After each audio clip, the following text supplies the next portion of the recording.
अस्सलाम वालेकुम स्टूडेंट्स। आज हम बायो के चैप्टर नंबर 10 गैसियस एक्सचेंज का टॉपिक पढ़ेंगे, द लंग्स। हमने पहले लेक्चर में पढ़ा था गैसियस एक्सचेंज इन एनिमल, उसका फर्स्ट पार्ट टॉपिक जो है एयर पैसेजवे। अब हम पढ़ेंगे सेकंड टॉपिक जो है लंग्स। हमें पता है जो लंग्स हैं वो स्पेशल ऑर्गन है किसके लिए, जो हमें हेल्प आउट करते हैं गैसियस एक्सचेंज में।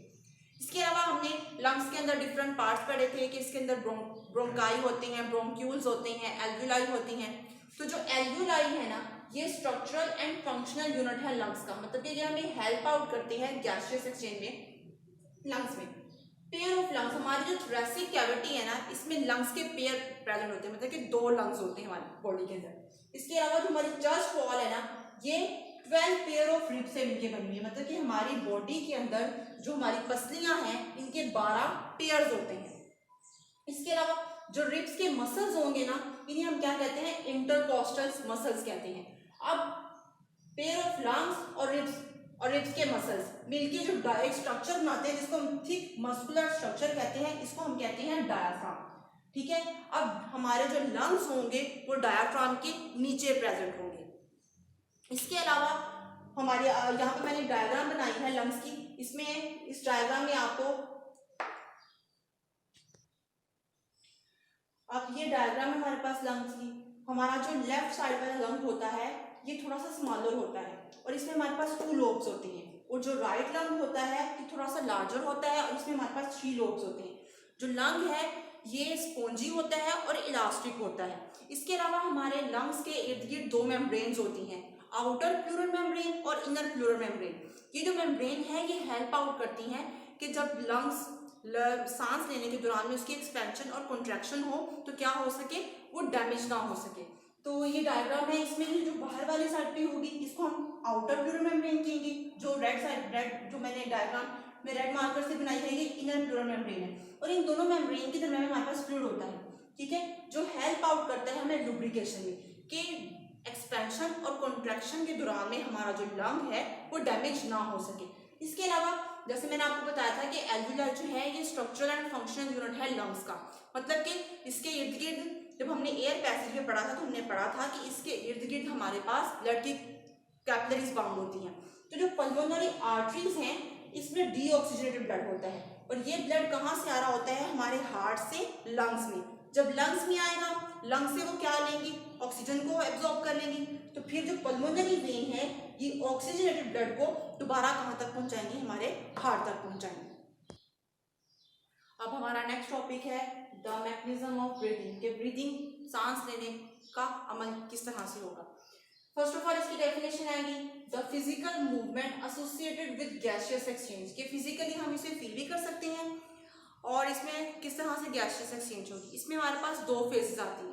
फर्स्ट वन इज इंस्पायरेशन और inhalation and the second one is expiration और एक्सहेलेशन। फर्स्ट ऑफ ऑल मैं आपको एक्सप्लेन करूंगी इंस्पायरेशन और इनहेलेशन।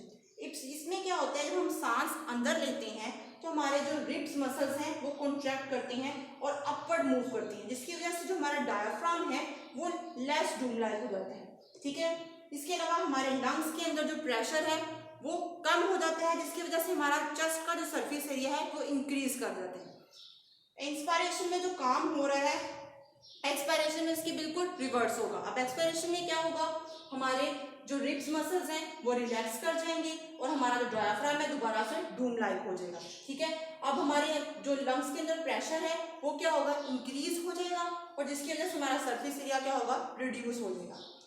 अब डूम लाइक और लेस डूम लाइक स्ट्रक्चर, ये देखिए जिस तरह आपकी बुक में भी उन्होंने बनाया हुआ है कि जब हमारे रिब्स के मसल्स जो हैं, जब हम हवा अंदर लेके जाएंगे हमारे रिब्स मसल्स ऊपर को रेस करेंगे और हमारा जो डायफ्राम है वो क्या होगा, लेस डूम लाइक हो जाएगा।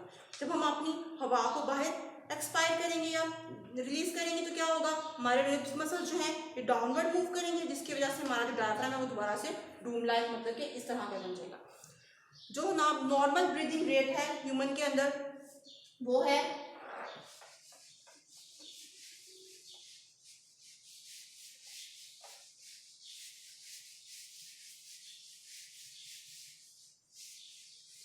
जो नॉर्मल ब्रीदिंग रेट है वो है 16 to 20 टाइम्स पर मिनट, मतलब कि जो आम इंसान आम हालात में मतलब नॉर्मल कंडीशन के अंदर सांस लेता है तो वो 1 मिनट में 16 से 20 दफा होता है। पर जब हम कोई फिजिकल एक्टिविटी हार्ड कर रहे हो या कोई एक्सरसाइज कर रहे हो तब हमारा जो ब्रीदिंग रेट है वो 30 to 40 टाइम्स पर मिनट हो जाता है। अब ये क्यों होता है, हम सांस क्यों लेते हैं? हमारी बॉडी के अंदर रेस्पिरेटरी सेंसिटिव ऑर्गन्स होते हैं, सेंसर्स होते हैं जो क्या करते हैं, हमारे ब्रेन को मैसेज पहुंचाते हैं और हमारा रेस्पिरेशन का जो ब्रीदिंग का मैकेनिज्म है वो स्टार्ट हो जाता है। वो कैसे होता है? जब हम कोई फिजिकल एक्टिविटी कर रहे हो जो बहुत ज़्यादा हार्ड है या हम कोई एक्सरसाइज कर रहे होते हैं तो क्या होता है, हमारी बॉडी में सेलुलर रेस्पिरेशन मतलब सेल लेवल के ऊपर रेस्पिरेशन स्टार्ट हो जाती है, जिसकी वजह से हमारी बॉडी के अंदर कार्बन डाइऑक्साइड मतलब CO2 की अमाउंट जो है, कार्बन डाइऑक्साइड गैस की अमाउंट बढ़ जाती है। जैसे ही CO2 की अमाउंट हमारी बॉडी के अंदर इंक्रीज होती है या एक खास लिमिट से बढ़ती है तो क्या होता है, जो रेस्पिरेटरी सेंसर्स हैं वो क्या करते हैं, ब्रेन को मैसेज पहुंचाती हैं। फौरन से क्या होता है, हमारा जो सांस लेने का अमल है वो स्टार्ट हो जाता है। और इसीलिए जो हमारा अगर हम एक्सरसाइज के दौरान में जो हमारा ब्रीदिंग रेट है वो क्या होता है, 30 to 40 टाइम पर मिनट होता है, क्योंकि हमारी बॉडी में सेल लेवल के ऊपर रेस्पिरेशन स्टार्ट हो रही है, CO2 की अमाउंट बढ़ रही है, जिसकी वजह से हमारी बॉडी जो है उसको नीड है कि वो क्या करे, CO2 को बाहर रिलीज करे। तो क्या होगा, ब्रेन तक मैसेज पहुंचेगा और हमारा सांस लेने का अमल जो होगा वो क्या हो जाएगा, ज़्यादा स्पीड अप हो जाएगा। इसके अलावा जो ब्रीदिंग का मैकेनिज्म है ये इनवॉलेंट्री है। इनवॉलेंट्री इस तरह है कि हम ये हमारे अपने कंट्रोल में नहीं है, हम कुछ टाइम के लिए अपने सांस को रोक सकते हैं, पर उसके बाद क्या होगा, ऑटोमेटिकली क्या होगा, हमारा सांस जो है वो लेने का अमल स्टार्ट हो जाएगा, हम इसे कंट्रोल नहीं कर सकते। तो इसलिए जो ब्रीदिंग का मैकेनिज्म है ये क्या है, इनवॉलेंट्री है, इनवॉलेंट्री है। इसके अलावा हमारी जब हम सांस लेते हैं तो हमारी बॉडी के अंदर डिफरेंट जो है गैसेस जो है वो अंदर जाती हैं। अब इन गैसेस का किस तरह से कितनी परसेंटेज होगी वो हम इसमें देखेंगे। अब बच्चों हमने ये देखना है कि जो ब्रीदिंग के मैकेनिज्म हमने पढ़ा था उससे नेक्स्ट स्टेप ये है कि अब हमने देखना है कि जब हम हवा अंदर लेके जाते हैं या हम हवा बाहर रिलीज करते हैं तो उसमें डिफरेंट गैसेस की कितनी परसेंटेज होती है। देखिए जब हम हवा अंदर लेके जा रहे हैं, इंस्पायर्ड एयर में ऑक्सीजन जो है वो 21% है, और जब हम हवा को बाहर रिलीज कर रहे हैं मतलब कि एक्सपायर्ड एयर जो है उसमें हमारे पास जो ऑक्सीजन है वो 16% है। देखिए जब हम अंदर लेके जा रहे हैं तो उसमें 21% क्या है, ऑक्सीजन है, और जब हम बाहर रिलीज कर रहे हैं तो उसमें कितनी है, 16% है। अब नेक्स्ट हमारे पास है कार्बन डाइऑक्साइड। जब हम अंदर लेके जाते हैं एयर तो उसमें 0.04% है, 0.04% है। जब हम बाहर रिलीज करते हैं तो उसमें 4% कार्बन डाइऑक्साइड गैस होती है। इसके अलावा नाइट्रोजन जो है जिसकी हमारी बॉडी को नीड नहीं होती, इसीलिए जितनी हम अंदर लेके जाते हैं उतनी परसेंट ही हम बॉडी से बाहर रिलीज कर देते हैं। इसके अलावा वाटर वेपर्स हैं, इनकी अमाउंट इंस्पायर्ड एयर और में वेरिएबल होती है, जबकि एक्सपायर्ड एयर में ये सैचुरेटेड होती है। ठीक है, इसके अलावा हमारे पास नेक्स्ट आ रहा है डस्ट पार्टिकल्स। इंस्पायर्ड एयर में ये वेरिएबल्स होते हैं, जबकि एक्सपायर्ड जब हम हवा बाहर रिलीज करते हैं तो इसमें हमारे पास कोई भी डस्ट पार्टिकल्स नहीं होते, क्योंकि हमने द एयर पैसेज में पढ़ा था हमारी नेजल कैविटी के अंदर हेयर्स होते हैं जो क्या करते हैं, डस्ट पार्टिकल्स को ट्रैप कर लेते हैं। इसलिए जब हम इंस्पायर्ड एयर में तो वेरिएबल मतलब कि होंगे, जब हम बाहर हवा रिलीज करें तो उसमें कोई भी डस्ट पार्टिकल मौजूद नहीं होगा। अब लास्ट वन है temperature.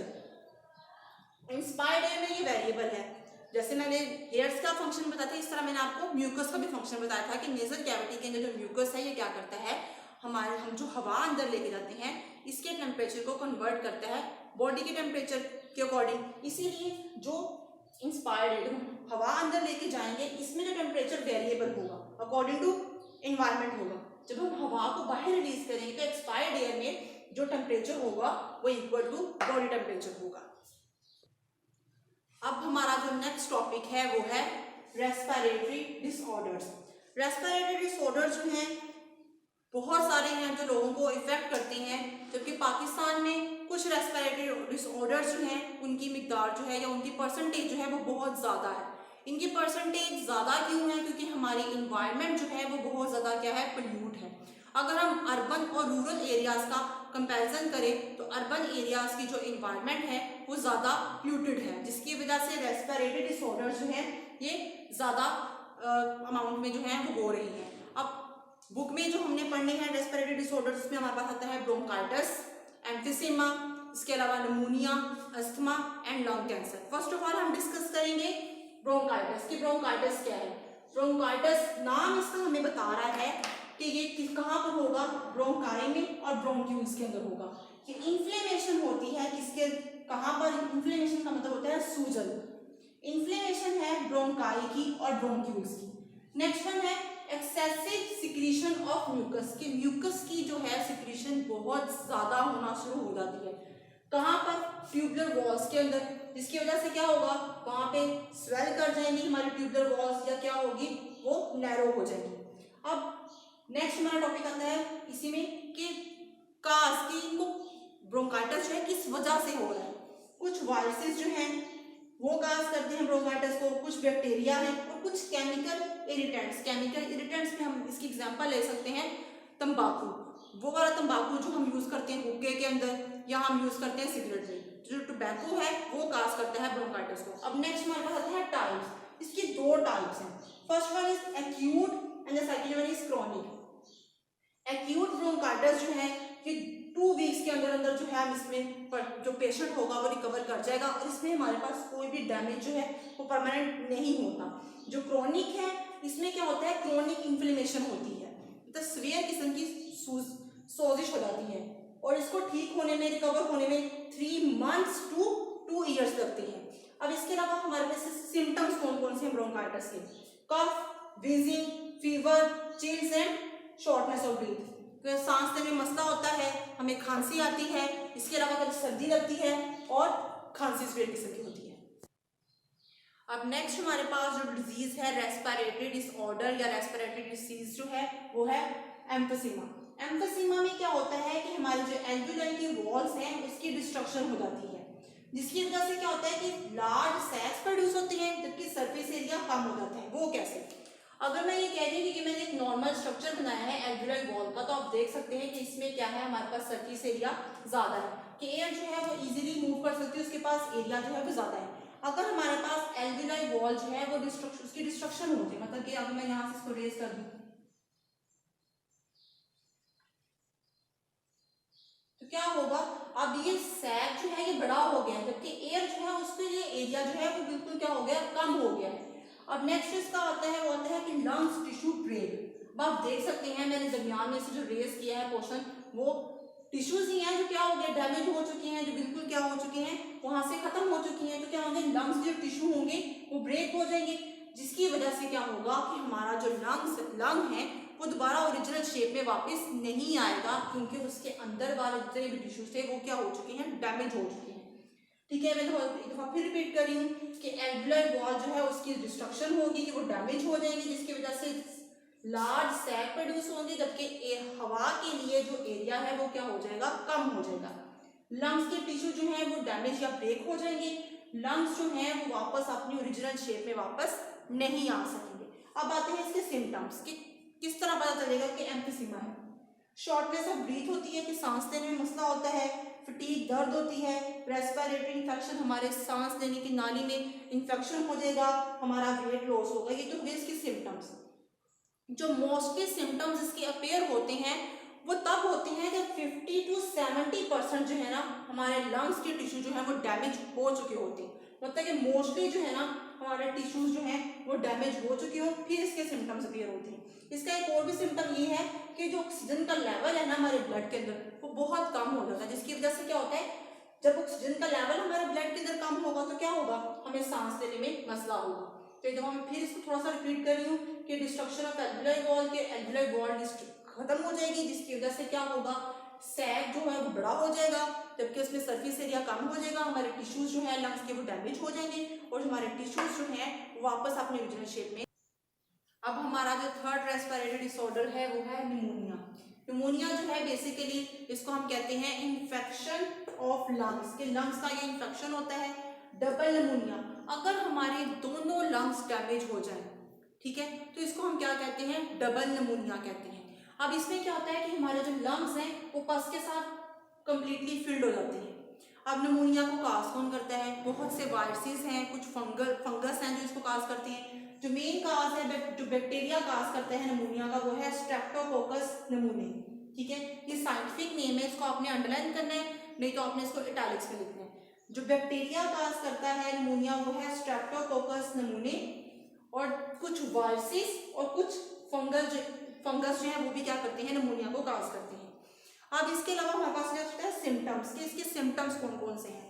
Shortness of breathe, high fever, shivering, मतलब इंसान का जिस्म कांपना स्टार्ट हो जाता है, खांसी, कफ, स्किन कलर जो है ना वो डस्की और पर्पलिश हो जाता है। हमारे जो स्किन का कलर है वो डस्की और पर्पलिश हो जाता है। Last one is poor oxygen of blood, हमारे ब्लड के अंदर जो है ऑक्सीजन लेवल या ऑक्सीजन की कंसंट्रेशन या मिकदार जो है वो क्या हो जाती है, कम हो जाती है। अब वैक्सीन जो है, कि क्या निमोनिया से बचने के लिए वैक्सीन हैं? जी, बहुत सी एंटीबायोटिक्स भी हैं और कुछ वैक्सीन भी है। जो निमोनिया होता है एस निमोनिया, मतलब एस का मतलब है स्ट्रेप्टोकोकस। हमने 9th क्लास में ये पढ़ा था कि हम साइंटिफिक नेम में जो फर्स्ट नेम है उसको हम शॉर्ट फॉर्म में लिख सकते हैं। जो एस निमोनिया है इसके लिए हमारे पास वैक्सीन है, और कुछ एंटीबायोटिक्स जो हैं वो भी क्या है, निमोनिया को ट्रीट करने के लिए हम यूज करते हैं। मुझे उम्मीद है कि आपको समझ लगी होगी। Thank you.